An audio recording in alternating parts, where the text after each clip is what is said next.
Bonsoir mes amis, je suis très heureux d'être de nouveau ici ce soir pour servir au nom du Seigneur Jésus.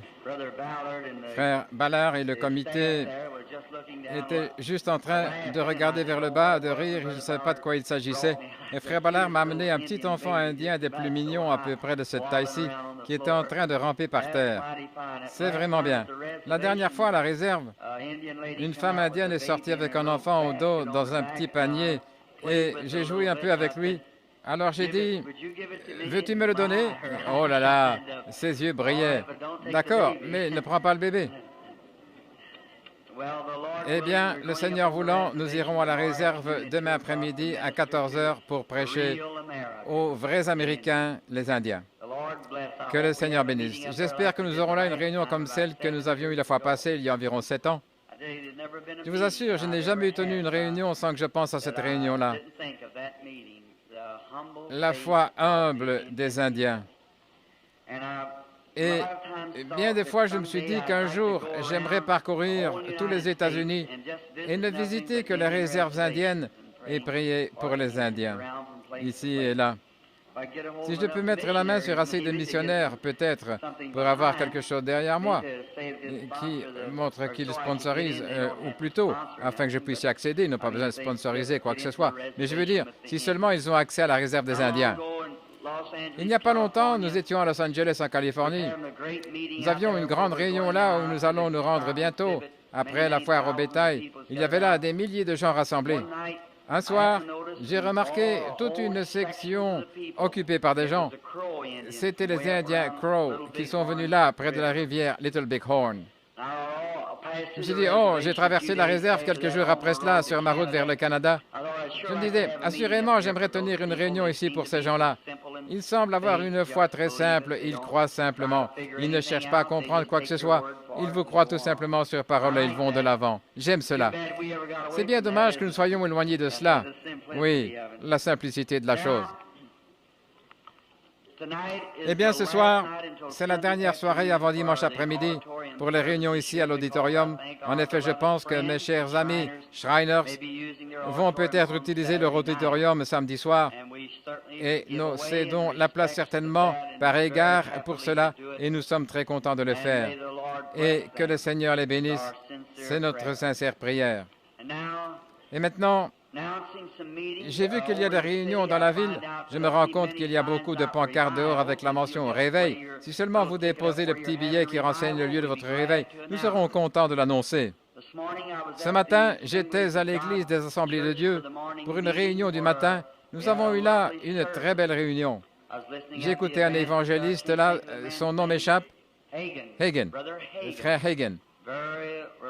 Un enseignant digne de confiance, le pasteur un homme aimable, ils ont beaucoup regretté de tenir un réveil pendant notre campagne, mais ils avaient préparé cela depuis environ 1 an et ils sont tenus d'aller jusqu'au bout. C'était donc parfaitement en ordre et nous aimerions leur témoigner notre amour, que nous les aimons. Nous ne sommes pas divisés dans l'œuvre du Seigneur.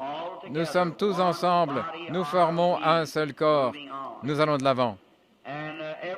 Et chaque matin, à 10 heures, à 11 heures, ils tiennent des réunions là. Frère Hagen a enseigné sur la guérison divine. C'était un merveilleux message. J'apprécie sûrement cela. C'était ma première fois de serrer la main au frère, mais c'est un homme très bien. J'ai vu ici un petit endroit appelé l'Église du Dieu vivant ou quelque chose comme ça. Je crois qu'ils ont un réveil. Je ne sais pas qui est leur pasteur, mais il y est mentionné, il y a réunion chaque soir. Et je ne connais pas exactement l'horaire de leur réunion et tout le reste. Bon, dimanche, on sera ici. Vous qui êtes des visiteurs ici, vous qui venez de l'extérieur de la ville, de différents endroits, allez quelque part à l'une de ces bonnes églises. Les pasteurs qui sont ici sur l'estrade représentent une fraternité ici à Phoenix. Trouvez-vous un endroit où aller. Allez à l'église quelque part dimanche matin. Dieu voulant, nous reviendrons ici dimanche après-midi pour un message évangélique. Dieu nous l'accordera et dimanche soir, on continuera avec des services de guérison pour terminer le mardi prochain, je pense, ou plutôt le mercredi, c'est le mercredi, ce mercredi prochain. Et le jeudi matin, nous quitterons pour Angelus Temple à Los Angeles pour 5 soirées de réunion avec le frère Rolf McPherson et frère T. Ford, le pasteur là. et c'est dans notre programme interévangélique. Et puis, les hommes d'affaires chrétiens, l'Association internationale des hommes d'affaires chrétiens du plein évangile, sponsorise une réunion là au Stock Exhibit. Je pense que c'est entre Downey et Southgate, là où nous étions l'année passée. Si vous habitez aux environs de là et que vous avez des amis, nous serons contents de les voir là pour leur prêcher au nom du Seigneur. Eh bien, demain, je pense que c'est ouvert au public, je ne sais pas, à la réserve indienne chez les Indiens Apaches. N'y a-t-il pas une autre tribu ici appelée Navajo? Peut-être que nous aimerions entrer dans leur réserve une fois, si nous pouvons mettre la main sur un missionnaire quelque part et établir un programme. Maintenant, ce soir, je pensais que ce serait une très bonne chose. Combien dans le bâtiment ont des cartes de prière? Faites voir vos mains. Des cartes de prière partout. Eh bien, c'est vraiment un bon nombre. Eh bien, nous voulons prier pour tous ceux qui ont une carte de prière. Nous voulons faire cela. C'est ce que nous avons résolu. Prier pour chaque personne à qui nous avons remis une carte de prière. Franchement, nous sommes tenus de faire cela du moment que nous leur remettons une carte de prière. Je ne peux pas les faire venir tous dans les lignes comme vous les voyez. Je m'affaiblis très vite après quelques visions. Et alors, je ne pourrais les prendre de cette façon-là. C'est basé, mes réunions ne sont pas basées sur un contact personnel avec chaque personne. C'est basé sur l'exaltation du Seigneur Jésus-Christ et la résurrection. De sorte qu'en écoutant la prédication de la parole, les gens puissent croire au Seigneur Jésus. Et lui, par la puissance de sa résurrection, il vient parmi nous et accomplit les choses mêmes qu'il faisait quand il était ici sur la terre. Comme confirmation de son omnipotence éternelle, qu'il est ici avec nous et qu'il le sera pour toujours. Nous ne serons jamais sans le Seigneur, nous les croyants chrétiens. Nous sommes associés à lui pour toujours, pour l'éternité. N'est-ce pas merveilleux? Associés au Seigneur Jésus-Christ pour toujours. Je serai avec vous tous les jours. J'aime cela, pas vous? Et c'est merveilleux. Et maintenant, c'est donc cela la base de mes réunions, que les croyants regardent simplement et vivent. Maintenant, frère Osborne, c'est un très brave homme. Je pense qu'il a été ici à Phoenix. Tommy Osborne, l'un des meilleurs jeunes frères que vous ayez jamais rencontrés. Et frère,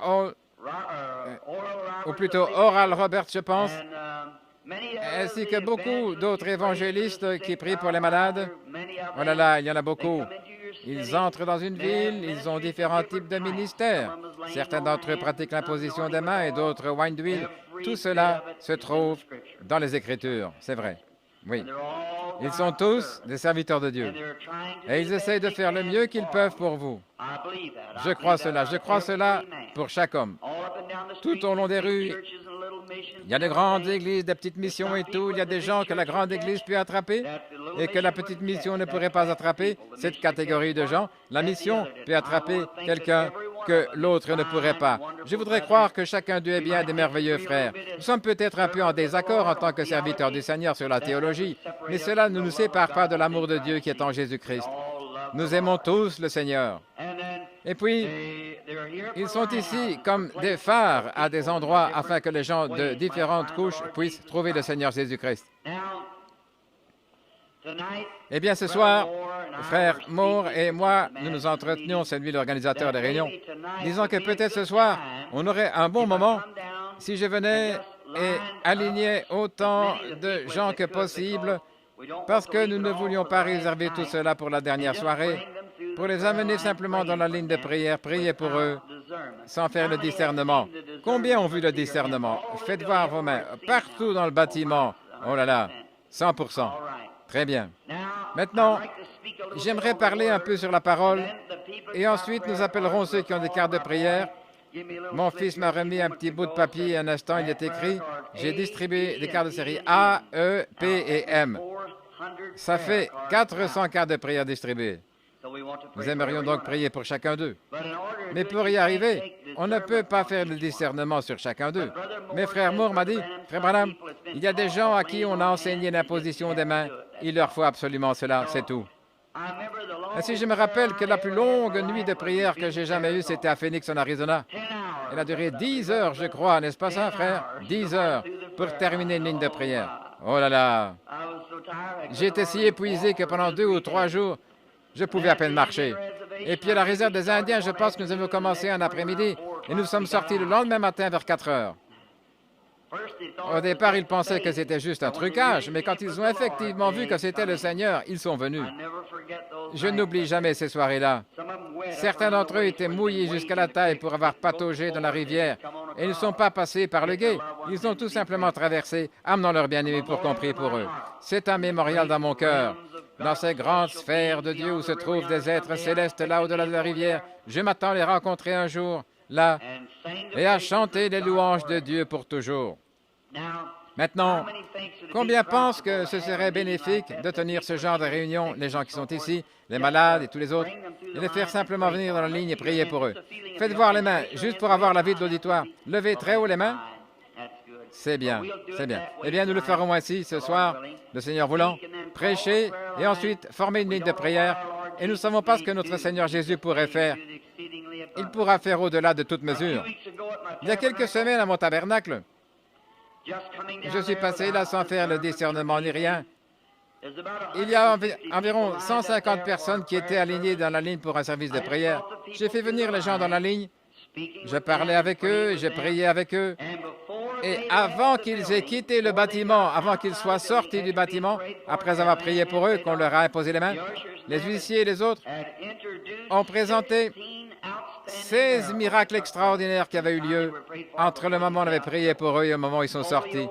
Des victimes de la polio, transportant leurs appareils orthopédiques, des femmes qui avaient des bras raides, qui les avaient posés sur la tête, louant Dieu. J'ai dit, oh là là, peut-être qu'après tout, frère Robert et les autres ont raison. Mais frère Robert le fait à sa manière, vous savez, et moi, tel que le Seigneur pourvoira. Et maintenant, ce soir, pour parler un petit peu, j'aime la parole, pas vous? Oh là là, c'est de la parole que nous vivons. Maintenant, dans Saint Matthieu, l'Évangile selon Saint Matthieu, chapitre 16, à partir du verset 15, nous lirons juste quelques lignes ici comme texte. Je ne vous retiendrai pas très longtemps, puis immédiatement après ça, nous commencerons à aligner les malades et les affligés et à prier pour eux. Et nous espérons, maintenant, avant de faire cela, nous aimerions que vous fassiez ceci. Quand vous passerez dans la ligne de prière, venez avec toute la foi que vous pouvez rassembler, croyant que Dieu va faire cela, et vous sortirez de ce bâtiment une personne bien importante. Si tu crois, a dit le Seigneur. Vous savez, Jésus lui-même ne guérissait que par vision. Est-ce vrai? Combien savent que c'est vrai après que cela vous a été prêché pendant tous ces jours? Il a dit, je ne fais rien de moi-même, je ne fais que ce que je vois faire au Père, je le fais pareillement. Mais il y eut autrefois des aveugles qui passaient dans la rue et qui criaient après lui. Et il n'a pas prêté attention, il est entré dans une maison. Et puis, un aveugle est venu auprès de lui dans la maison et continuait à crier après lui, alors il s'est retourné vers eux et il n'avait pas de vision maintenant. S'il avait une vision, il l'aurait accompli, mais il n'avait pas de vision. Alors il a dit, crois-tu que nous sommes capables de le faire? Ils ont dit, oui, Seigneur. Alors, il a touché leurs yeux de ses doigts et il a dit, maintenant, qu'il vous soit fait selon votre foi. Et quelques minutes après, leurs yeux s'ouvrirent. Il n'avait rien à voir là-dedans. Rien à voir du tout. Le Seigneur Jésus, il a dit, votre foi, est-ce vrai? Il vous sera fait selon ce que vous croyez. La femme qui a touché son vêtement, il ne lui avait même pas imposé les mains. Vous voyez? Le centenier romain, il a dit, je ne suis même pas digne que tu entres sous mon toit. Prononce simplement la parole et il en sera ainsi. C'est là que reposait sa foi. Vous voyez? Mais Jaïr étant un juif, ayant appris l'imposition des mains et tout le reste, il a dit, viens imposer les mains à ma fillette, elle se meurt, mais elle vivra si tu viens lui imposer les mains. Et Jésus a parcouru tout le trajet pour aller imposer les mains à sa fille. Mais pour le jeune garçon des gentils qui se mourait, il a dit, « Prenons simplement la parole et cela s'accomplira. » Voyez-vous, c'est selon votre foi. Maintenant, si vous pouvez regarder et vivre quand vous entendez l'Évangile prêché sur base de la parole, cela règle la question. Vous êtes guéri juste là. Mais vous ne pouvez pas être guéri par une foi mentale. Vous devez être guéri par une foi réelle et vivante venant de votre cœur. Peu importe combien vous êtes enthousiasmé ici, et peu importe combien vous ne croyez pas ici en haut, si quelque chose ici en bas vous dit que c'est terminé, c'est tout, ça règle la question. Il n'y a plus de peur, pas du tout, personne ne peut vous dire le contraire, vous ne savez pas pourquoi vous croyez, ce n'est pas le raisonnement, c'est la foi. Vous croyez simplement cela et c'est ainsi que cela arrive. Vous le croyez et vous allez de l'avant. Peu importe ce que dira votre faculté de connaissance, c'est inconcevable. C'était inconcevable qu'Abraham et Sarah aient un enfant, mais ils ont cru cela de toute manière. Tout à fait inconcevable qu'un homme reste vivant dans le sein d'un grand poisson, mais c'est arrivé de toute manière. C'est tout à fait inconcevable qu'un homme aura ressuscité un autre des morts, mais il l'a fait de toute façon, voyez-vous. Oui, c'est vrai. Il ne s'agit pas de la raison, il s'agit de la foi. Maintenant, parlons de la parole pendant quelques instants, Dieu voulant. Le verset 15, chapitre 16 de Saint Matthieu. Et il leur dit, « Mais qui dites-vous que je suis? » Et Simon-Pierre répondit, « Tu es le Christ, le Fils du Dieu vivant. » Et Jésus, reprenant la parole, lui dit, « Tu es béni, Simon, fils de Jonas, car ce ne sont pas la chair et le sang qui t'ont révélé cela, mais c'est mon Père qui est dans les cieux. Et moi je te dis que tu es Pierre, et sur ce roc je bâtirai mon église, et les portes du séjour des morts ne prévaudront point contre elle. » Inclinons la tête pendant que nous parlons à l'auteur de cette parole. Père céleste, après avoir lu cette parole, sachant qu'elle a été prononcée par les lèvres sacrées du Fils de Dieu, tel que Matthieu le scribe, ce tenant-là, notait cela au moment même où il la prononçait. Nous venons donc avec révérence, Père, auprès de toi, pour te demander de nous accorder la lumière sur ce passage ce soir, car nous l'avons pris comme texte, ne sachant même pas exactement par où commencer pour aborder cela. Mais pendant que je me tenais tout simplement dans le hall, j'ai pensé à cette écriture et la voici. Maintenant, Père, que le Saint-Esprit prenne la parole et la porte à chaque cœur selon que nous en avons besoin. Édifie la foi dans les cœurs, Seigneur. Ceux qui n'ont pas encore eu la foi jusqu'à présent pour croire en toi, pour t'accepter, puissent-ils le faire ce soir et être sauvés. Tous ceux qui sont étrangers, loin de Dieu ce soir, qu'ils viennent humblement à la croix pour être sauvés. Que ceux qui n'ont pas le Saint-Esprit naissent de nouveau ce soir par le Saint-Esprit. Je prie, Père, que tous les malades et les affligés, que chacun soit guéri ce soir. Tire gloire de la réunion, car nous nous confions à toi pour l'action du Saint-Esprit. Au nom de Jésus. Amen.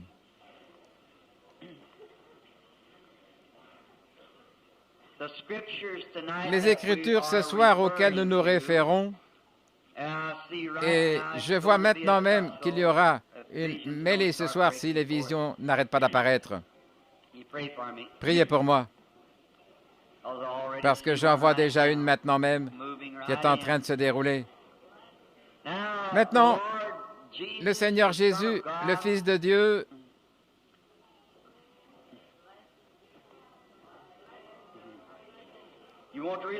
vous aimeriez vraiment avoir cet enfant? Croyez-vous que Dieu va vous donner cet enfant pour lequel vous priez? Vous êtes stérile, n'est-ce pas? Vous ne pouvez pas avoir de bébé, mais vous priez que Dieu vous en donne un. N'est-ce pas vrai, la dame assise là? Avez-vous une carte de prière? Vous n'en avez pas. Vous n'en aurez pas besoin.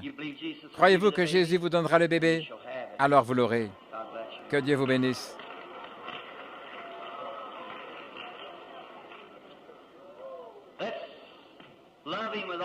Aimons-le de tout notre cœur.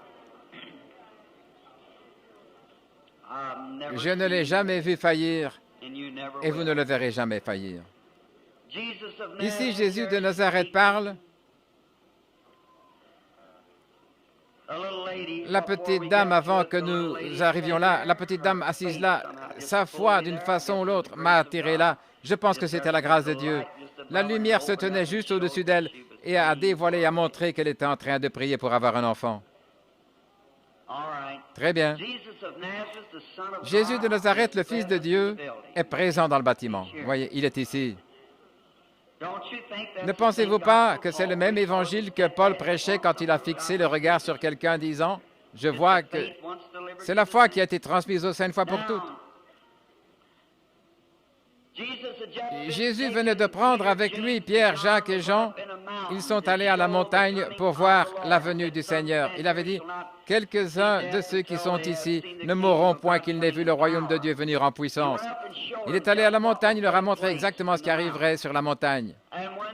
Et alors, la première chose qu'ils ont vue, c'était Jésus glorifié. C'est la chose suivante que l'Église verra ici sur la terre, c'est la venue de Jésus glorifié. La chose suivante qu'ils ont vue, c'était Moïse et Élie qui sont apparus aux côtés de Jésus. Ce sera pour prêcher au reste des Juifs après que l'Église aura été enlevée. Et la chose suivante qu'ils ont vue, c'était Jésus seul. C'était lui qui revenait pour régner avec nous pendant le millénium. Et quel beau tableau pendant qu'il descendait. Il a posé la question, « Qui dit-on que je suis, moi, le Fils de l'homme » Les uns disent, « Tu es Élie », les autres, « Eh bien, Moïse », et d'autres encore, « Tu es Jérémie, l'un des prophètes ». Il a dit, « Mais vous, qui dites-vous que je suis » Et l'apôtre Pierre, qui n'était qu'un pécheur, un homme sans instruction, qui ne pouvait même pas écrire son propre nom, d'après ce que nous avons appris, la Bible dit qu'il était à la fois ignorant et sans instruction. Pensez-vous à cela? Un homme ignorant et sans instruction, il a dit, « Tu es le Christ, le Fils du Dieu vivant. » Jésus s'est rapidement retourné et il a dit, « Tu es heureux, Simon, fils de Jonas, car ce ne sont pas la chair et le sang qui t'ont révélé cela. » En d'autres termes, Simon, tu n'as jamais appris cela dans un séminaire. Ce ne sont pas la chair et le sang qui t'ont révélé cela. Tu n'as jamais appris ça de quelqu'un d'autre. Mais c'est mon Père qui est dans les cieux qui t'a révélé cela. Et sur ce roc, je bâtirai mon Église, et les portes du séjour des morts ne prévaudront pas contre elle. Maintenant, beaucoup de théologiens, et vous les frères qui êtes ici, vous pouvez ne pas accepter cela. Voilà une petite portion des Écritures ce soir pour un petit sermon, pour ainsi dire, avant qu'il ne soit l'heure de commencer la ligne de prière. Nous devons nous dépêcher, parce que nous avons beaucoup de gens pour qui prier. Mais sinon, nous sommes toujours des frères. J'explique tout simplement ce que je pense. Beaucoup disent, l'Église catholique croit que c'était Pierre, ou qu'il y avait un rocher là sur lequel on a bâti l'Église, qu'ils ont construit ça sur un rocher. Certains ont dit que c'était sur Pierre, qui était une petite pierre, que l'Église est bâtie. Et les autres ont dit que Jésus parlait de lui-même, que c'est sur lui que l'Église est bâtie. Maintenant, franchement, je suis en désaccord avec tous les deux, amicalement. Je pense que ce sur quoi il a dit qu'il bâtirait son Église, c'est la révélation spirituelle envoyée de Dieu. Voyez-vous, car il a dit, ce ne sont pas la chair et le sang qui t'ont révélé cela. Ainsi, c'est sur une vérité spirituelle de Dieu révélée que je bâtirai mon Église, et les portes du séjour des morts ne prévaudront pas contre elle. Examinons le tout début, dans le Jardin d'Éden, après qu'ils aient été chassés du Jardin d'Éden et que les enfants étaient nés. Caïn et Abel, ces deux garçons s'étaient rendus compte qu'ils étaient mortels, qu'ils se mouraient et qu'ils se consumaient comme une chandelle, et qu'un jour, ils devaient retourner à la poussière de la terre et auprès du Créateur qui les avait laissés venir au monde. Et ils voulaient trouver grâce auprès de Dieu. Alors ils sont tous deux venus adorer. Voici un petit point que nous pourrons insérer maintenant même, afin que vous puissiez vraiment comprendre. Eh bien, je pense que chaque personne devrait appartenir à une église quelque part. C'est un devoir pour vous, vous devriez être membre d'une église, mais le seul fait d'être membre d'église ne fera pas le travail, voyez-vous. Je pense que chaque personne devrait adorer le Seigneur Jésus-Christ dans la sincérité du cœur, la pureté du cœur, mais cela seul ne suffit pas. Je crois que chaque homme devrait avoir foi en Dieu, une foi victorieuse en Dieu, mais cependant, ce n'est pas encore cela, voyez-vous. Si aller à l'Église, être membre d'Église, payer les dîmes, adorer Dieu et toutes ces choses que nous faisons aujourd'hui, Si c'est cela qu'on appelle la religion, Dieu serait injuste en condamnant Caïn, car il avait accompli tout ça. Caïn n'était pas un infidèle, Caïn était un croyant. Caïn n'est pas venu en disant « Eh bien, je ne crois pas que Dieu existe ». Caïn est venu comme un croyant. Il essayait de trouver grâce devant Dieu. Et Caïn a construit un autel. Un autel, c'est une église, un lieu d'adoration. Puis Caïn a construit un autel, et non seulement ça, mais Caïn a apporté une offrande. Et il a fait un sacrifice. Et pas seulement ça, mais Caïn a adoré le Seigneur. Croyez-vous ça? Vous le voyez? Vous pouvez appartenir à une église, aller à l'autel et prier, accomplir vos devoirs religieux et payer vos dîmes à l'église, offrir un sacrifice spirituel, vous agenouiller, confesser votre foi en Dieu et être malgré tout perdu. Retournons au commencement. Mettez-vous sur la bonne voie pour commencer, voyez? Alors vous pourrez très bien courir si vous êtes sur la bonne route. Maintenant, il y avait deux. Peut-être que dimanche, j'entrerai un peu plus profondément dans cela dimanche après-midi sur la vraie et la fausse vigne, Dieu voulant. Remarquez. Mais maintenant, Abel, qu'est-ce qui faisait la différence si un homme adoré, il a apporté un sacrifice, il a fait toutes ces choses? Pourquoi Dieu ne l'a-t-il pas reçu? Eh bien, Caïn, je ne pense pas que Caïn soit allé là délibérément prendre les fruits du champ, les œuvres de ses mains, et amener cela là. Il a fait cela parce qu'il voulait absolument se faire passer pour un je sais tout. Non, je crois que Caïn est venu de tout son cœur, pensant faire ce qui était bien. Pourquoi cherchait-il à trouver grâce devant Dieu? Il essayait de retrouver la vie. Il essayait de retourner au jardin d'Éden. Où étaient les chérubins? J'imagine qu'ils étaient allés vers l'est où le chérubin gardait l'arbre de vie. Ils essayaient de retourner. Et un homme dont la destinée de l'âme était en jeu, il n'allait pas là pour jouer à l'église, il allait là pour adorer. Et de tout son cœur, Caïn a dit, « Je crois que Dieu existe, et je viens pour trouver grâce devant lui. » Il est donc parti prendre les fruits du champ qu'il avait cultivés, les a amenés, les a déposés là. Peut-être qu'il a mis le grand lys, les belles fleurs et tout autour, puis il a reculé. Oh, nous pourrions dire quelque chose ici concernant une telle nature. Et il a reculé, il s'est agenouillé, il a levé les mains, il a confessé ses fautes et il a adoré Jéhovah. Mais Jéhovah a secoué la tête pour dire non. Voici venir Abel, peut-être sans rien de bon. Il avait un pauvre petit agneau attaché au cou avec une liane. Là, il n'avait pas de corde à l'époque, ainsi je suppose que c'était une liane autour du cou, tirant ce petit animal. Et celui-ci essayait de reculer, il a soulevé, il a jeté sur le rocher, il n'avait pas de couteau. Il a peut-être pris un silex ou quelque chose. Il a ramené sa petite tête en arrière, il a tranché sa petite gorge là, coupé la veine jugulaire. Le petit animal ruait et le sang giclait comme cela. Il maintenait sa main sur lui jusqu'à ce que le petit animal meure. Dieu a regardé et il a dit, c'est juste, c'est ça. Le seul moyen pour que ce garçon ait pu faire cela et de savoir que c'était le sacrifice approprié, ça devait être une révélation spirituelle de Dieu. C'est exact. Depuis lors, c'est la vérité spirituelle révélée.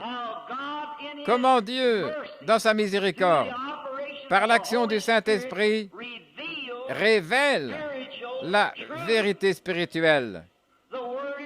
La parole elle-même, si vous essayez de la lire du point de vue de l'instruction, vous lirez simplement cela comme essayant de comprendre quelque chose de façon mathématique. Mais si vous lisez, après avoir reçu Christ dans votre cœur, c'est un tout nouveau livre. C'est juste une histoire d'amour que Dieu vous a écrite. C'est spirituellement révélé. L'Église de Dieu est absolument une révélation spirituelle du Seigneur Jésus-Christ. Et personne ne peut recevoir cela par son propre désir. Jésus a dit, « Personne ne peut venir à moi si mon Père ne l'attire premièrement. » Est-ce juste? Cela doit être au départ une œuvre du Saint-Esprit pour attirer l'homme. Et lorsque la personne vient à Dieu, après avoir été attiré par le Saint-Esprit, Jésus a dit, « Je ne le mettrai pas dehors, je lui donnerai la vie éternelle, je le ressusciterai au dernier jour. » Quelle belle espérance cela donne à l'Église. Maintenant, mes amis, c'est ce que j'essaie de présenter d'une manière simple. Je ne suis pas un docteur, un enseignant, je suis une personne vraiment sans instruction.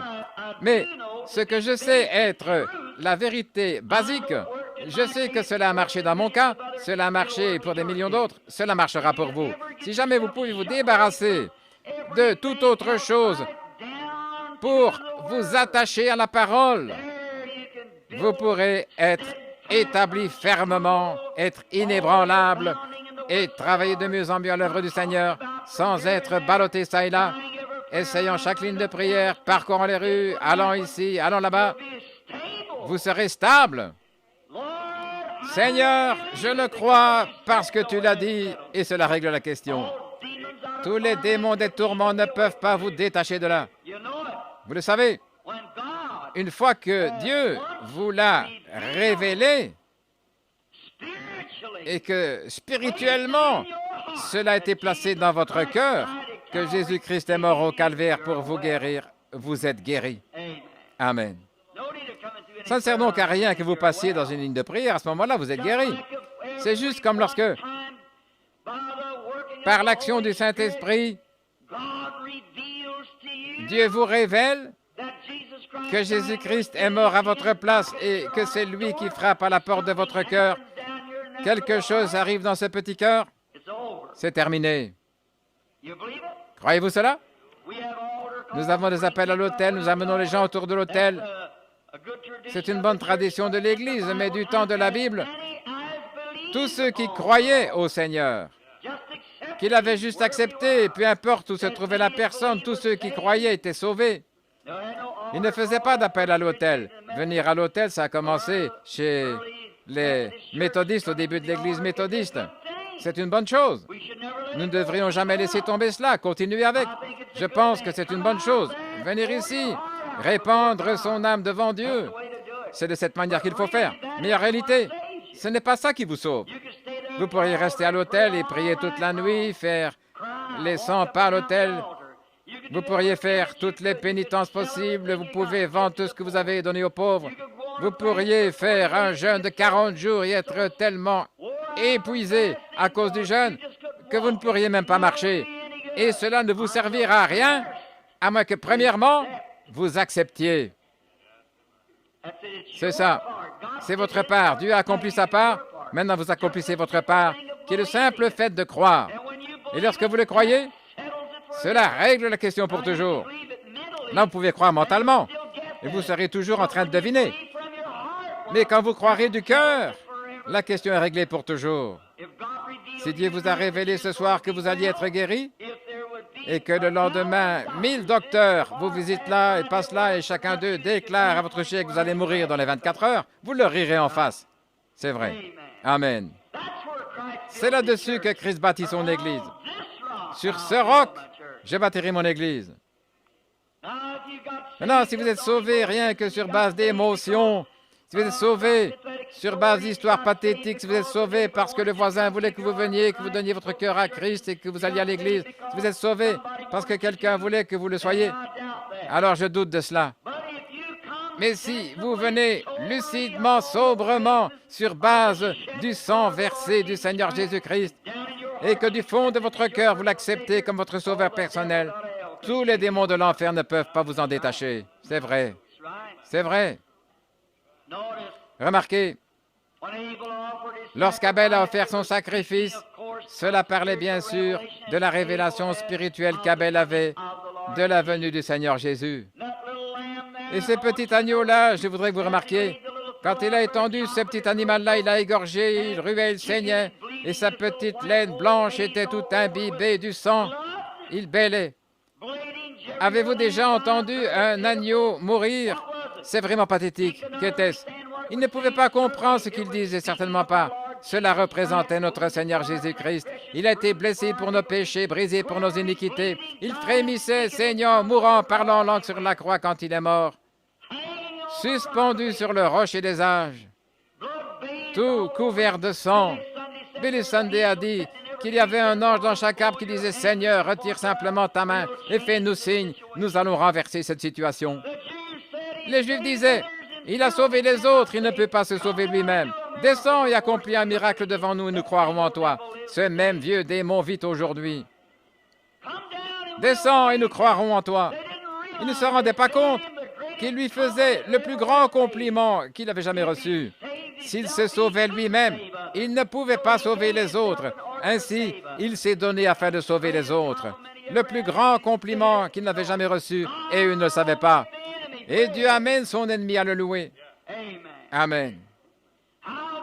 Comme c'est beau de voir la révélation spirituelle de la parole de Dieu. Job, nous avons parlé de lui il y a quelques soirées.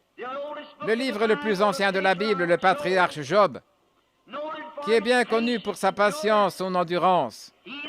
Celui qui persévéra jusqu'à la fin. Job, bien connu pour son endurance, il a résisté en face de l'opposition. Ses voisins venaient et disaient, « Tu vois, tu as attrapé une maladie, donc tu péchais en secret. » Job a dit, « Non, je n'ai pas péché. J'ai confessé tous mes péchés, j'ai offert l'Holocauste, et je n'ai pas péché en secret. » « Oh si, tu as péché en secret. Mais Dieu traitez-la avec un saint.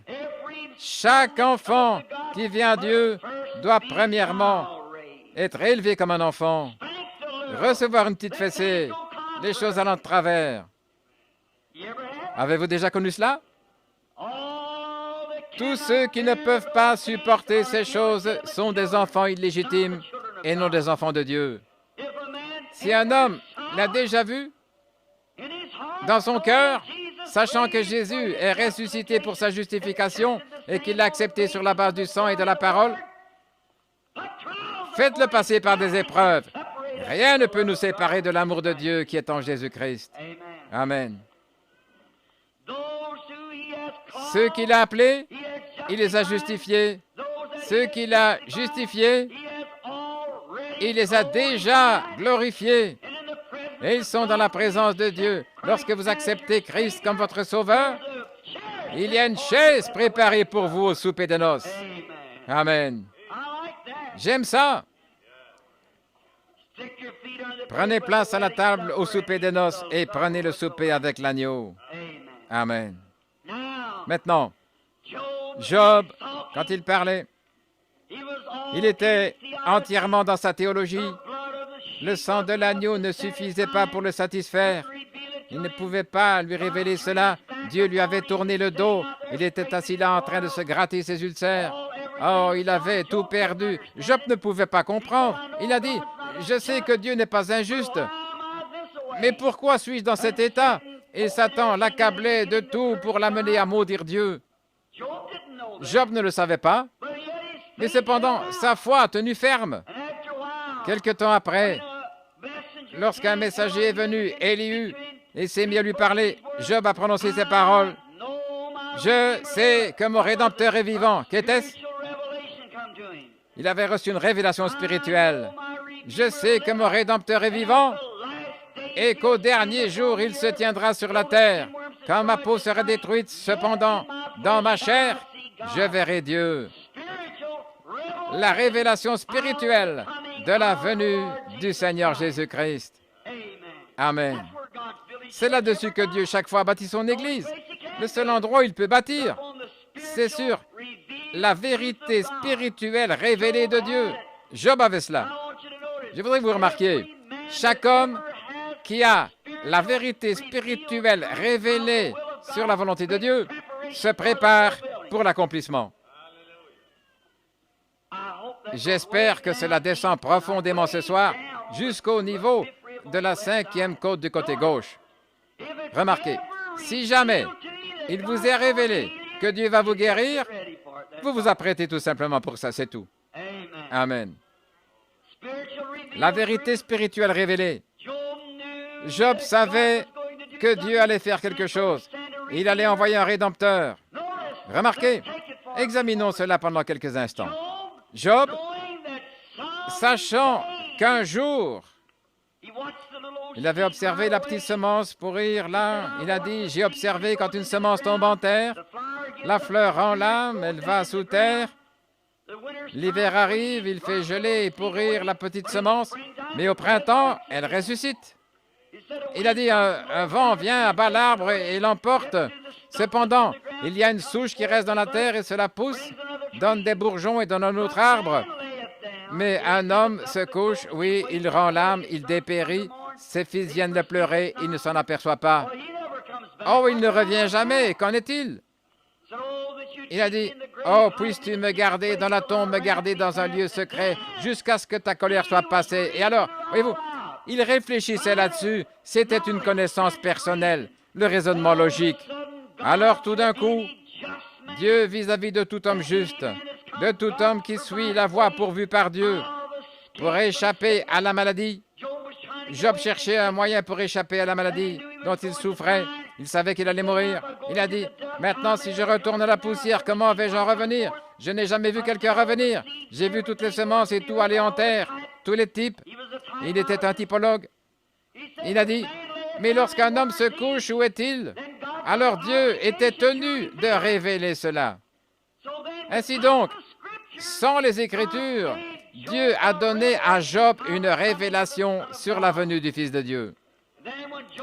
Alors quand Job s'est levé, que les éclairs ont jailli, que les tonnerres ont grondé, il a dit que dans les derniers jours, il verrait son Rédempteur. Remarquez, il avait aussi pris des dispositions pour cela. Maintenant, lisons un peu entre les lignes. Le voulez-vous? Dites Amen. Regardons entre les lignes. Job, observez comment il a indiqué avec précision le lieu où il allait être enseveli. Beaucoup d'autres prophètes ont suivi. Prenons par exemple Abraham, Sarah, les bien-aimés de la Bible.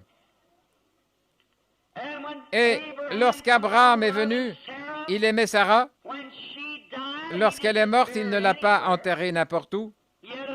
Il avait une révélation spirituelle de quelque chose, la même chose que Job. Il est donc allé près de la tombe où Job était enseveli et il a acheté un terrain juste là, en Palestine, et il a enseveli Sarah là. Il ne voulait pas que cela lui donnait comme un don, il a donné beaucoup de cycles d'argent et il a rendu témoignage qu'il avait acheté cela comme un lieu de sépulture. Amen. Il se préparait à quelque chose. Vous le voyez? Il a enseveli Sarah là. Et des années plus tard, lorsqu'Abraham mourut, il s'en est allé et a été enseveli à côté de Sarah. Abraham a engendré Isaac, et lorsqu'Isaac est mort, il a été enseveli à côté d'Abraham. Isaac a engendré Jacob, et Jacob est mort là, loin, en Égypte, loin du pays, loin de la terre promise. Cependant, il n'avait pas oublié, étant un homme spirituel, il a dit, « Viens ici, mon fils Joseph. » Joseph était un prophète. Il a dit, « Place tes mains sur ma cuisse, à l'endroit où une nuit, au cours d'une bataille avec le Saint-Esprit, il m'a rendu infirme et depuis, j'ai marché de façon différente. » Il a dit, « Place ta main ici, là où le Saint-Esprit avait mis sa main, et jure-moi, par le Dieu d'Abraham, que tu ne m'enseveliras pas ici. » Vous demandez pourquoi? Qu'est-ce que ça change? L'endroit où vous êtes enseveli, c'était un prophète. Il avait une révélation spirituelle. Il a dit, ne m'enveloppez pas ici, mais dès que je m'en serai allé, je serai recueilli auprès des miens. Ramenez-moi dans la terre promise et ensevelissez-moi là. Joseph a dit, je le jure. Ainsi, il a amené Isaac, son père, l'a enseveli là après la cérémonie, juste à côté d'Abraham, Isaac, Jacob, Joseph, de tous les patriarches là à l'époque. Ensuite, Joseph, lorsqu'il était devenu vieux, quand il était temps pour lui de mourir, il a eu une révélation spirituelle. Il a dit, ne m'ensevelissez pas ici en Égypte, mais mettez-moi dans une boîte. Car un jour, le Seigneur vous visitera. Et lorsque vous sortirez, emportez mes os avec vous et ensevelissez-les dans la terre promise. Je me demande pourquoi. Ce que Joseph était pour Israël, un signe permanent, c'est ce que Christ est pour l'Église aujourd'hui. Chaque pauvre Israélite portant au dos des traces de fouet et des coups reçus des maîtres de corvée passait à côté du cercueil en plomb Je pense avoir mis ma main là-dessus il y a quelques années dans un musée, sur le cercueil où Joseph était censé avoir été placé. Cela avait été fait en plomb, là, en Égypte. Et là, dans ce cercueil en plomb, gisaient les os du prophète, et chaque Israélite qui passait par là regardait disait, « Un jour, nous sortirons. » Le prophète l'avait dit. Et un jour, ces os seront emportés dans l'autre pays, et nous les emporterons avec nous là-bas, dans la patrie. Et c'est cela l'espérance de chaque chrétien aujourd'hui, dont Joseph, qui reposait là dans la tombe, était le type. Christ est le type de la sortie de la tombe, la résurrection. Voyez-vous cela? Je me rappelle après avoir perdu ma femme. Billy, un petit enfant, à peu près comme ça. J'étais en quelque sorte à la fois papa et maman pour lui. Une nuit, il marchait pendant la nuit. Nous étions pauvres, nous vivions dans une seule pièce. J'amenais le petit enfant chez les voisins pendant la journée, pendant que je travaillais comme ouvrier des lignes de haute tension. Je me débrouillais pour payer les factures et autres, pour nous trouver à manger. Je ne pouvais pas disposer du feu toute la nuit, ainsi je prenais son petit biberon qui était une bouteille de Coca-Cola. Il avait cassé les autres en le laissant tomber. Je n'ai pas les moyens d'acheter ces biberons qui sont hygiéniques. Aussi, je lui ai procuré une petite bouteille de Coca et je plaçais un petit bouchon là-dessus. Et la nuit, je le plaçais sous ma tête. Je la plaçais contre mon corps et la chaleur de mon corps gardait sa bouteille chaude. Et lorsqu'il se levait la nuit, qu'il se mettait à pleurer, je lui mettais la bouteille dans la bouche et il avait du lait chaud. Et pendant la journée, je portais cela sous mon bras, dans mon manteau, lorsque nous sortions. Et nous sommes des copains depuis. Je me rappelle un soir, après la mort de sa mère, juste avant que sa petite sœur ne soit née, elle étouffait, là, j'avais l'habitude de passer à côté d'un vieux chêne là-bas. Je ne l'oublierai jamais. Quand je suis entré dans la maison, elle respirait à peine, elle étouffait à mort. Environ une année plus tard, elle s'en est allée.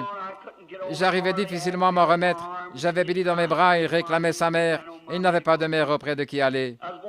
Je faisais des va-et-vient sur le même petit sentier dans la cour de derrière et alors, il a dit, « Papa, où est maman? » Et j'ai dit, « Chérie, elle est partie là au ciel. » Et j'essayais de me contenir pour qu'il ne pleure pas. Il a dit, « Est-ce que je la reverrai? » J'ai dit, « Oui, chérie, tu la reverras. » En le tapotant comme ça. Il a fait sa petite tête sur mon épaule. Il a hoché la petite tête et il a dit, « Papa, papa! » J'ai dit, « Qu'y a-t-il, chérie? » Il a dit, « Je vois ma maman juste là sur ce nuage-là. » Oh là là! Ça a failli me tuer. Qu'était-ce peut-être Dieu? Je ne sais pas, je ne peux pas le dire. Mais de toute façon, un jour plus tard, nous nous sommes rendus à la tombe. C'était un matin de Pâques avec une petite fleur de Pâques et sa petite sœur et sa mère, sa sœur placée dans les bras de sa mère. Nous l'avions enseveli là. Je me rappelle le jour où le ministre m'a regardé, frère Smith. Il a regardé les larmes coulant sur ses joues. Il a pris des mottes de terre et il a dit, « Tu es poussière, tu retourneras à la poussière. » Et j'ai entendu cela rebondir sur le cercueil. Je me suis dit, « Oh là là! » Et à peu près à ce moment-là, le vent a soufflé dans les pins, semblant dire, « Il y a un pays au-delà de la rivière. » Nous n'atteignons ce rivage que par des étapes de la foi. Et l'un après l'autre, nous atteindrons le portail là pour rester avec les immortels. Un jour, on fera sonner les cloches d'or pour toi et pour moi. Je me rendais à la tombe. Il tenait un petit pot de fleurs dans ses mains. C'était vers l'aube. Et j'ai enlevé mon chapeau comme je m'approchais de la tombe. Le petit s'est mis à pleurer. Il avançait en haletant un petit peu. J'ai passé mon bras autour de lui. Il a dit, « Papa, est-ce que maman est là sous la terre? Pouvons-nous la déterrer juste une minute pour lui parler? » Et ma petite sœur Sharon, là, j'ai dit, « Déposons les fleurs, chérie. » J'ai déposé la fleur, j'ai passé mon bras autour de lui et j'ai dit, « Chérie, mon garçon, les restes du pèlerinage terrestre se trouvent là. Mais au-delà de la mer, là-bas, vers le soleil levant, il y a une tombe vide ce matin. Elles étaient en lui. Un glorieux jour, nous les reverrons. » Je l'ai serré contre mon sein, j'ai prié. Pourquoi? Il y a une tombe vide là. Cela montre qu'un jour, je la reverrai. Un jour, nous nous rencontrerons. Oh là là! Comme ces Hébreux regardaient ce cercueil et voyaient ses os, ils reconnaissaient qu'un jour, ils partiraient de là. Alors, lorsque Moïse est venu pour amener les enfants d'Israël à la terre promise, il a rassemblé les os de Joseph, il les a placés devant lui, il les a ramenés en Palestine et il les a ensevelis en Palestine. Je me demande pourquoi. La révélation spirituelle. Écoutez, ces prophètes savaient que les prémices de la résurrection auraient lieu en Palestine, pas en Égypte, en Palestine. La résurrection n'allait pas avoir lieu en Égypte, elle allait avoir lieu en Palestine. C'est la raison pour laquelle il voulait être enseveli en Palestine. Et c'est la raison pour laquelle j'ai dit, comment ensevelis en Jésus? Car ceux qui sont en Jésus, Dieu les ramènera avec lui à la seconde venue.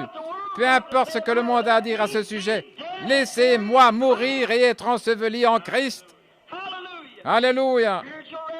La révélation spirituelle. Taxez-moi de saint exalté, de fanatique, tout ce que vous voulez, pourvu que je sois enseveli en Christ. Notre vie est cachée en Dieu par Christ, scellée par le Saint-Esprit. Cela règle la question pour moi. Oh, pressez le pas pour y entrer. Il y a une grande chambre noire qui se trouve là, devant chacun de nous. À chaque battement de cœur, on s'en rapproche davantage. Un de ces jours, nous devrons y entrer. Et lorsque j'arriverai au bout du chemin, je n'aimerais pas y aller comme un lâche. J'aimerais m'envelopper dans la robe de sa justice, revêtu ainsi, sachant que je le connais dans la puissance de sa résurrection, que lorsqu'il reviendra, il m'appellera d'entre les morts. C'est cela l'espérance de chaque croyant. C'est ça, le connaître dans la puissance de sa résurrection, a dit Paul, afin que lorsqu'il appellera, je sorte d'entre les morts. Être enseveli en Christ, mort au monde. Vivant en Christ, s'affectionnant aux choses d'en haut, des choses célestes, où Christ est assis à la droite de la majesté divine. Vivant jamais pour faire intercession sur base de notre confession, nous avançons donc par la foi en vainqueur. Voyez-vous cela? La révélation spirituelle. Je pense à la manière dont ce prophète a vu d'avance cette résurrection là-bas, 4000 ans avant qu'elle n'arrive. Voyons s'ils avaient été désillusionnés, ceux qui avaient cru en Dieu sur base de la vérité spirituelle révélée. Jésus est venu au temps convenable, il est né d'une vierge. Il est entré par la porte de l'étable et il est sorti par la peine capitale. Lorsqu'il est mort au calvaire, ce jour-là, à Golgotha, suspendu sur la croix, les cieux ont cessé de donner leur lumière. La terre a tremblé, a été secouée. Et lorsque Jésus est mort, le monde entier a reconnu que c'était la mort du Fils de Dieu. Il y a quelque temps, vous qui lisez le Reader's Digest, j'ai reçu beaucoup de messages de prédicateurs. C'est une honte que les ministres n'arrivent pas à comprendre. Ils ont dit, lorsque Mademoiselle Pepper, vous savez, cette médium, on lui a consacré environ 12 pages. Et ils l'ont écrit là, disant qu'ils avaient éprouvé pendant les 40 ou 50 dernières années. Cette petite ménagère était entrée en transe un jour et elle avait parlé aux morts. Le Reader's Digest, je crois, d'octobre, il y a environ 2 ou 3 ans. Comment? Nous avons cela quelque part. Je ne l'ai pas avec moi. Je pense que Frère Baxter l'a présentement.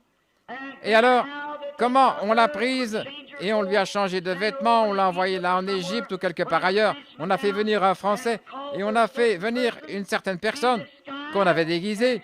Et elle a fait venir un mort qui parlait avec la même voix et tout le reste. Et le mort a fait cela et s'en est allé.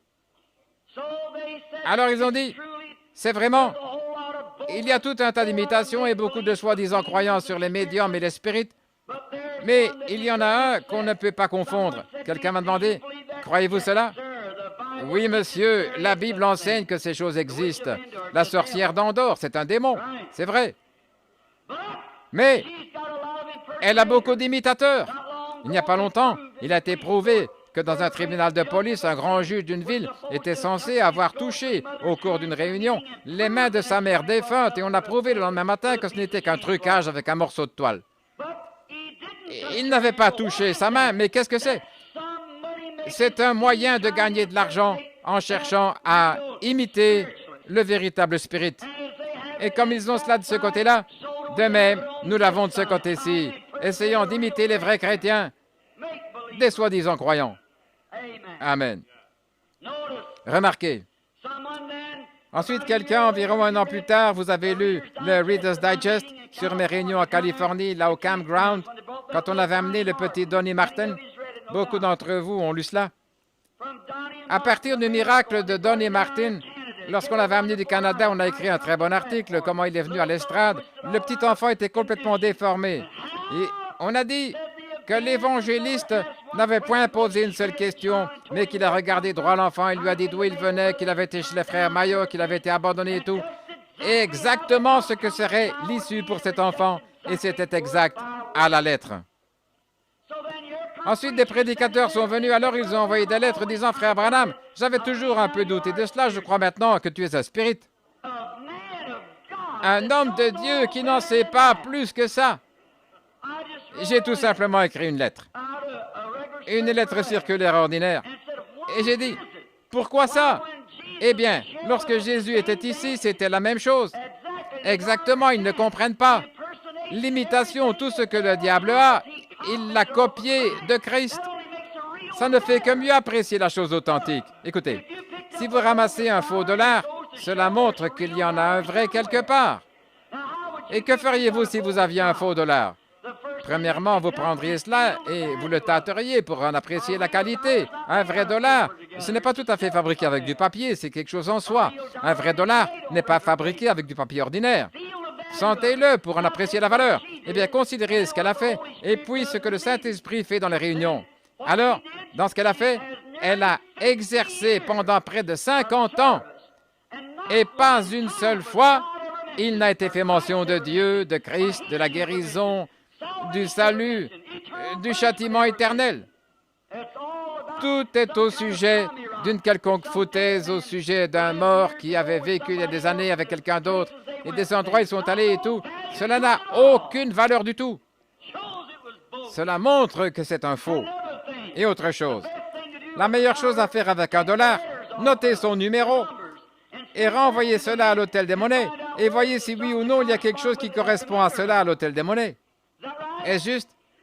Eh bien, c'est ainsi qu'il faut s'y prendre. Prenez les Écritures et voyez ce qu'il en est. L'hôtel des monnaies prouvera ce que c'est. Est-ce juste? Amen. Voyez ce que c'est, mes amis, si vous m'accordez juste quelques instants et que vous m'aidez. Et priez pour moi. Je ne veux pas dire, je vous montrerai. Je ne peux pas faire cela. Je peux seulement expliquer la façon dont cela se fait. C'est à Dieu de vous le montrer. Par exemple, voici une ligne comme ceci. Et ici, tous sont des mortels. Et de ce côté-ci ou de ce côté-là, les hommes sont influencés par l'un ou l'autre côté. De ce côté-ci, ça vient de Dieu. De ce côté-là, ça vient du diable. Maintenant, prenons ça comme un grand conglomérat de ténèbres, de frivolité, de souillure, du péché et des artifices de ce monde. De temps à autre, vous verrez un petit point blanc.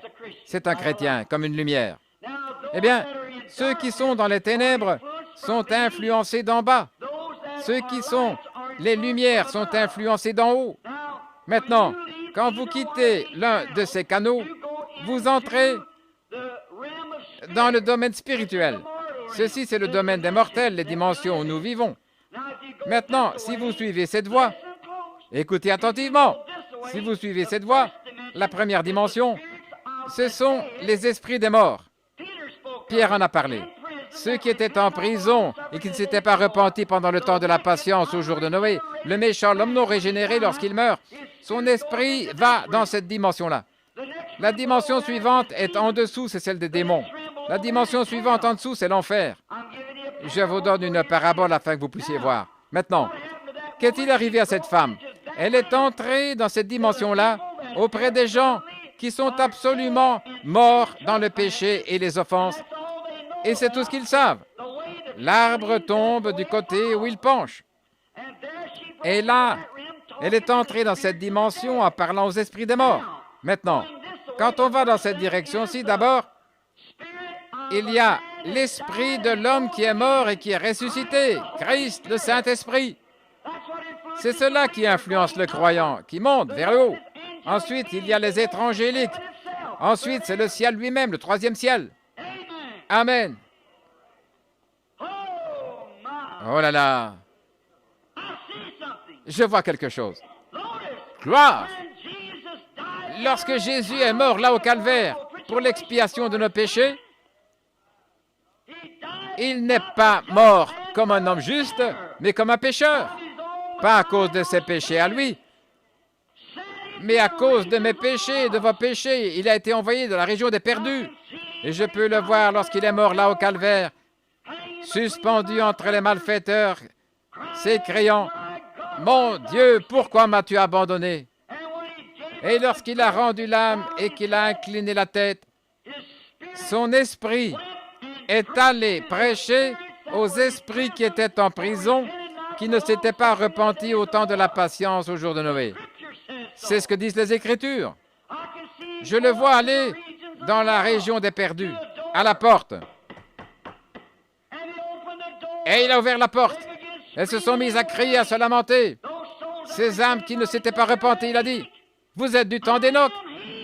Je suis celui dont Enoch avait une révélation spirituelle. Je suis celui qui a été prêché avant le monde antédiluvien.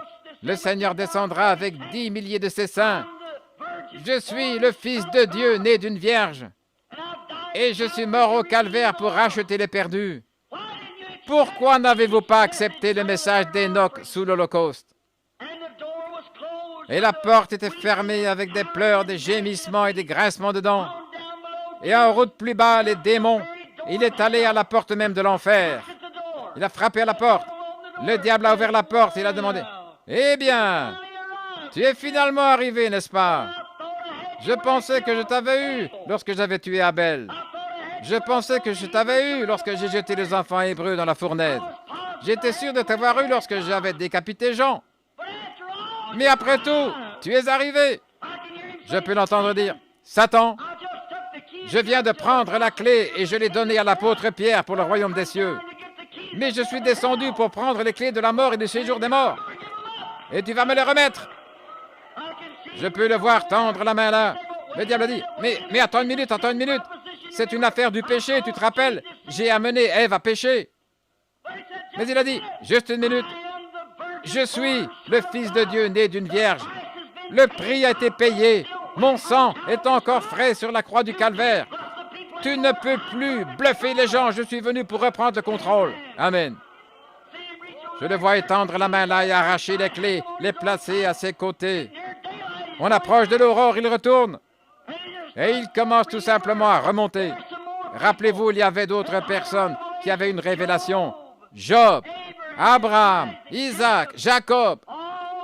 Tous ceux qui étaient dans le paradis ne pouvaient pas entrer dans la présence de sa majesté divine parce que le sang des boucs et des taureaux ne pouvait pas ôter le péché. Cela les couvrait tout simplement. Mais maintenant, ils peuvent y aller. Le véritable sacrifice, le Fils même du Dieu vivant qui prédomine, le Fils du matin, est venu et est mort. Et le sang de Dieu lui-même a payé le prix. Alléluia! Oh, je me sens religieux. Remarquez, je le vois frapper à la porte. Abraham et Sarah étaient assis là, ainsi que Job et tous les autres, disant, « Vous savez, je crois que quelque chose s'est passé sur la terre il y a quelques instants. » Je peux l'entendre frapper à la porte. On ouvre. Et Abraham dit, « Sarah, regarde. Le voici. Voici l'agneau qui a été immolé depuis la fondation du monde. » Je peux entendre Daniel dire après avoir regardé une minute, « Voilà la pierre que j'avais vue se détacher de la montagne sans le secours d'aucune main. » Je peux entendre Ézéchiel, « Je l'ai vu comme ayant des nuées sous ses pieds alors qu'il venait. » Je peux entendre Job dire, « Je sais que mon Rédempteur est vivant et qu'il se tient là. » Alléluia. Les patriarches et les prophètes lui répondirent, je peux l'entendre dire, « Préparez-vous les enfants. Vous êtes morts ayant une bonne foi, vous avez suivi la voie pourvue par Dieu, et j'ai frayé un chemin maintenant. Vous allez retourner pour recevoir vos corps immortels. Dans quelques minutes, ce sera l'aurore, et nous devons apparaître sur la terre. » J'entends Abraham dire, « Maître, pouvons-nous faire une petite visite éclair? J'aimerais faire le tour de la vieille ville pour voir à quoi elle ressemble. » Daniel a dit, « J'aimerais aller là où j'ai reçu les visions. » Il a dit, Bien sûr que oui, je vais y rester plusieurs jours pour parler à mes disciples et leur donner des instructions concernant le royaume de Dieu. Je dois les oindre et le Saint-Esprit vient leur dire de prêcher l'Évangile et de guérir les malades par tout le monde. L'aube pointait. Les anges avaient roulé la pierre. Quelque chose de très mystérieux était arrivé. Je vois Caïphe descendre la rue et dire, « Vous connaissez l'histoire qu'on raconte sur cet homme qui serait ressuscité des morts. J'entends les gens dire qu'il est entré dans un bâtiment hier soir et qu'il a parlé aux disciples, etc. Je vois Sarah et Abraham, des chéris, là, marchant dans la rue, bras dessus, bras dessous, ne devant plus jamais vieillir. J'entends Abraham dire, « Sarah chérie, regarde ce vieil endroit, tu t'en souviens? » Oui, je m'en souviens. Eh bien, je me rappelle que lorsque j'ai rencontré Melchisédek, le roi de Salem, juste là, je lui avais payé la dîme de tout le butin. Caïphe dit, « Quel est ce jeune couple? On dirait que je les ai déjà vus. » Attention, Sarah, on nous a aperçus. Ils ont disparu comme Christ avait disparu quand il a traversé les murs, le corps glorifié. 40 jours plus tard, il a amené ses disciples-là, il les a bénis disant, « Allez par tout le monde et prêchez cet évangile, je reviendrai. Je serai avec vous tous les jours jusqu'à la fin du monde. » Il a commencé à monter, en portant les saints de l'Ancien Testament avec lui. Et pendant qu'il montait au-delà de la lune, des étoiles et du soleil, les saints de l'Ancien Testament le suivaient. La Bible dit, il a emmené captive la captivité, il a fait des dons aux hommes.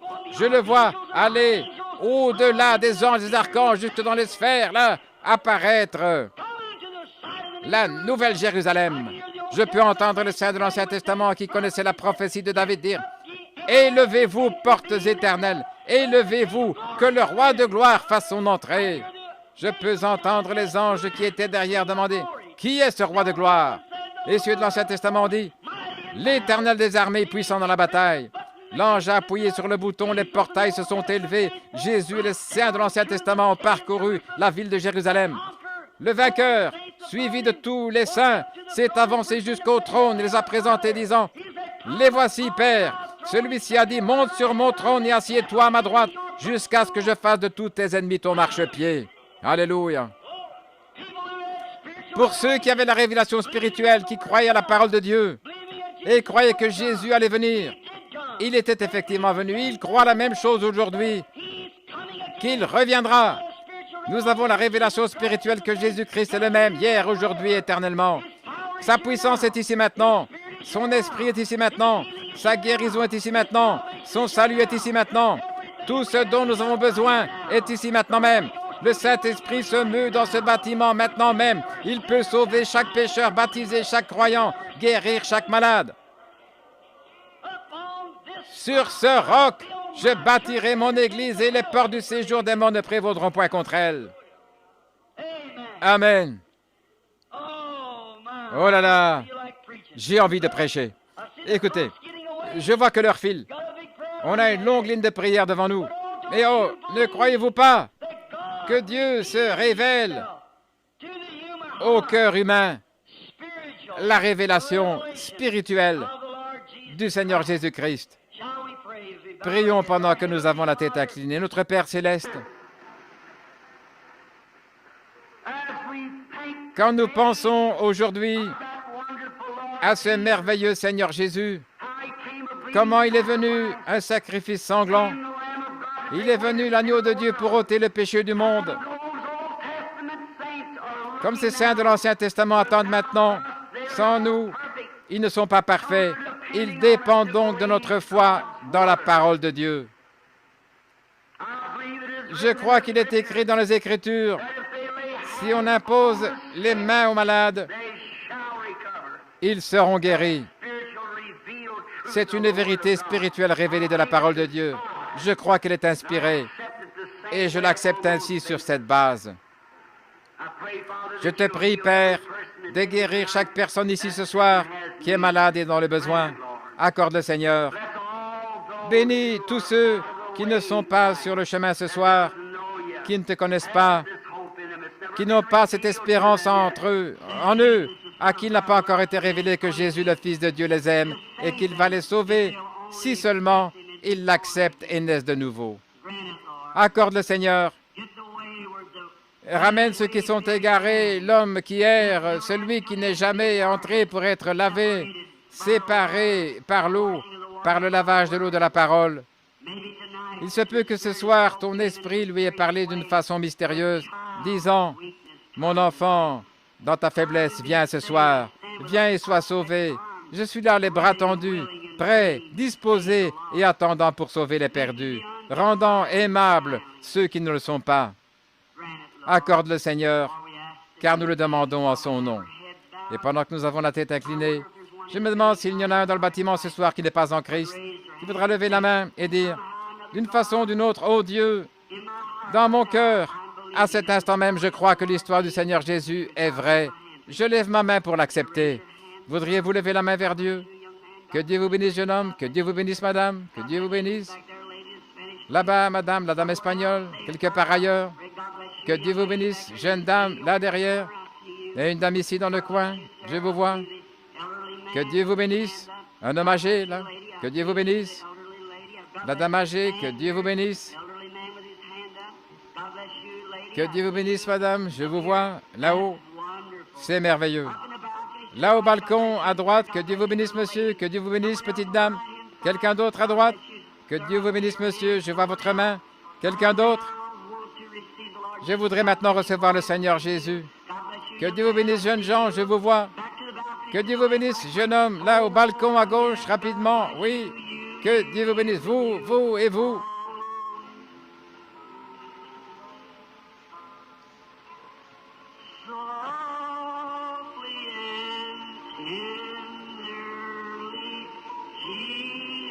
Doucement et tendrement, Jésus appelle.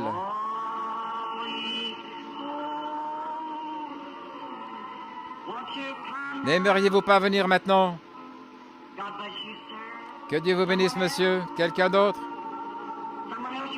Quelqu'un d'autre qui veut lever la main? Que Dieu vous bénisse, jeune dame, jeune homme. Que Dieu vous bénisse, que Dieu vous bénisse.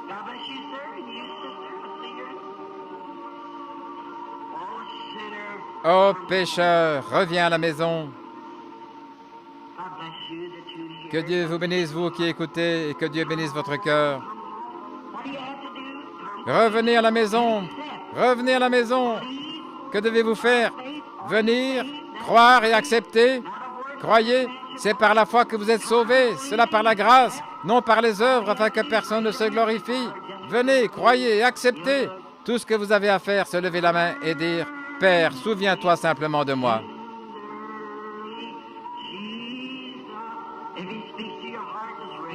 Et il parle à votre cœur. Levez simplement la main.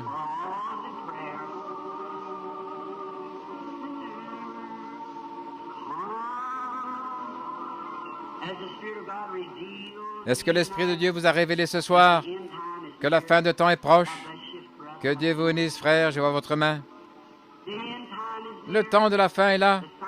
Le monde scientifique dit que la fin du monde est en vue. Je ne sais pas exactement à quelle heure. Qu'arriverait-il si chaque personne qui se trouve ici savait que le matin, il ne resterait même pas un petit rameau de palmier dans cette ville? L'un de ces grands laboratoires d'ici peut lâcher une particule là, cet atome, et il n'y aurait que des cris dans le monde entier. Il ne resterait que de la poussière partout. Ça en serait fini. Il se peut que des milliers d'années plus tard, à partir de ce soir, les vents soufflent, hurlent sur une terre aride. Il se peut que votre pierre tombale sorte de la poussière avec votre nom dessus. Mais où sera votre âme? Rappelez-vous, vous serez quelque part. Il y a un temps où vous n'étiez rien, ni nulle part, mais il existera un temps où vous serez quelque chose quelque part. Tout ce que vous avez à faire, c'est tout simplement vous abandonner et lever la main pour dire « Seigneur, voici mon témoignage, je viens en levant ma main. » Est-ce qu'il y a quelqu'un d'autre avant de prier? Nous avons une longue ligne de prière. Que Dieu vous bénisse. Papa, là, je vois votre main. Que Dieu vous soit miséricordieux. Que Dieu vous soit miséricordieux. Je vois votre main. Et quelque part ailleurs, que Dieu vous bénisse. Petit garçon là-bas. Je vois les petits enfants qui ont levé la main. Vous savez, un petit enfant, c'est quelque chose. Dieu parle à son petit cœur. Que Dieu bénisse cet homme ici, ce jeune frère espagnol qui a la main levée. L'homme âgé assis là derrière, que Dieu vous bénisse, monsieur. La paix et la puissance vous attendent, cela doit vous appartenir à la minute même où vous croyez. Là au balcon, oui, que Dieu vous bénisse là. Je vous vois. D'une certaine façon, que Dieu bénisse cet homme assis là. Mon frère, sur base de la parole de Dieu et du sang versé du Seigneur Jésus, je crois que c'est du fond de votre cœur que vous avez levé les mains. Et vous avez une vie éternelle, il ne peut jamais périr. Vous êtes amené à comprendre pleinement que le Seigneur Jésus est votre sauveur personnel. Vous ne pouvez pas le désirer, c'est Dieu qui doit vous y amener. Pensez-y. Quelqu'un assis là, le Saint-Esprit dit que c'est votre temps de lever la main. Et puis, vous rejetez cela. Voyez, c'est le Saint-Esprit. Jésus a dit, nul ne peut venir à moi si le Père ne l'attire. Et tous ceux qui attirent, ceux qui frappent à votre cœur disant, c'est cela, levez la main maintenant et dites, et vous dites, oh, je ne veux pas. Oh là là. Alors ce jour-là, vous direz, oh, je veux bien. Il dira, je ne voudrais pas de vous, mais venez ce soir. Écoutez, mes amis, je ne sais pas quand le Seigneur Jésus viendra. Mais beaucoup d'entre nous qui sont assis ici ce soir, l'année prochaine, à la même période, nos corps auront peut-être pourri ici dans la tombe. Ces jeunes dames et ces jeunes gens assis ici ce soir, ils seront peut-être beaux en pleine fleur de l'âge. Dans 6 semaines, leurs corps auront pourri et seront en décomposition là dans la tombe. Peut-être sans Dieu, sans Christ, sans espérance, morts et partis dans l'éternité. Alors que ce soir même, le Saint-Esprit voudrait vous sauver. Ne voudriez-vous pas le recevoir? Je sais une chose. Il y a un jour qui vient, aussi certainement que nous tenons ici, où chaque personne ici présente ne sera plus. Il me faudra me tenir avec vous à ce moment-là lors du jugement. Et le Saint-Esprit dira, « Qu'avez-vous fait ce soir-là » Je dirai, « Seigneur, j'avais fait de mon mieux.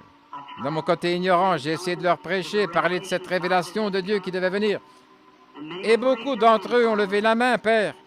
Il connaît donc chacun de vous. Il a inscrit votre nom. Oh, combien vous serez heureux. Nous nous mettrons nos bras les uns autour des autres, nous réjouissant de ce que vous l'avez accepté. Y a-t-il un autre maintenant avant que nous prions? Très bien, inclinons la tête maintenant, avec révérence et dans le calme. Les âmes viennent au Seigneur. Maintenant, juste là où vous êtes assis, vous avez levé la main, et vous qui n'avez pas levé la main, pensez simplement à ce que Dieu a dit. Il a dit, « Celui qui écoute mes paroles et qui croit celui qui m'a envoyé a la vie éternelle. Il ne mourra pas, mais il a la vie éternelle. Il ne viendra jamais en condamnation. Vous ne connaîtrez pas la mort. Christ vous libère maintenant même du péché et de la mort parce que vous croyez en lui. Vous croyez sa parole. Maintenant, Père, je confie chaque personne ici entre tes mains. Ceux qui ont levé la main t'ont accepté. Seigneur bien-aimé, je sais que du fond de leur cœur, ils viennent auprès de toi sur base du sang versé de ton Fils, le Seigneur Jésus. Père bien-aimé, ta parole dit que tu les recevras. Et je crois qu'ils sont tous agréés maintenant même. Je te remercie pour eux, Père, et je les aime. Et moi, en tant que ton serviteur, je te les confie, afin que le Saint-Esprit puisse remplir leur vie et les conduire dans ce pèlerinage et leur accorder la grâce dans le voyage, le meilleur que tu puisses leur accorder, venant de tes abondantes bénédictions célestes. Et un jour, dans un pays meilleur, puis-je rencontrer chacun d'eux, sauvés, lavés dans le sang de l'agneau, et nous nous asseoirons et parlerons alors de tout cela. Avant ce temps-là, que le Saint-Esprit guide chacun d'eux, car nous le demandons en son nom. Amen.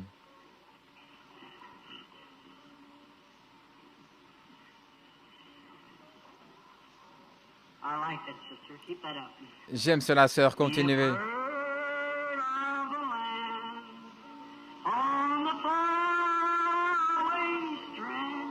Nous avons entendu parler d'un pays sur un rivage lointain. Y a-t-il quelqu'un qui connaît ce cantique? Je pense que c'est l'un des plus beaux chants. Je ne sais pas chanter, mais je l'aime certainement. Je pense que c'est un bon cantique. Il y a un pays sur un rivage lointain où nous ne vieillirons jamais. Combien le savent? Levez la main. Voudriez-vous venir, frère Tracy, juste un instant? Entonnez pour nous ce cœur. Ne plus jamais vieillir.